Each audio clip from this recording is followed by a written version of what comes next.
কয়েকজন এই কুমিল্লার এক সংসদ সদস্য বানিয়েছে, তার নাম বলতে চাই না, কিন্তু তাদের দোষও নাই, কুমিল্লাতেই আছে।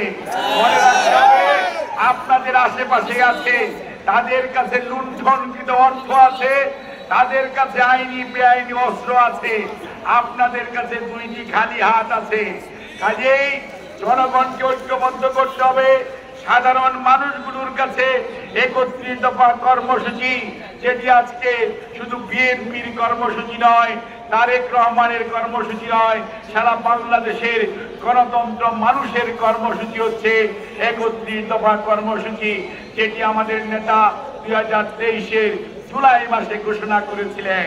কাজেই সেই কর্মসূচি নিয়ে জনগণকে ঐক্যবদ্ধ করে, জনগণকে সাথে নিয়ে আগামী দিনে ধানের শীষের পক্ষে কুমিল্লার এই ১১টি আসনেই মনে রাখতে হবে আমাদের বিজয়, অর্থাৎ জনগণের রায় নিয়ে আসতে হবে ধানের শীষের পক্ষে। কাজেই আমরা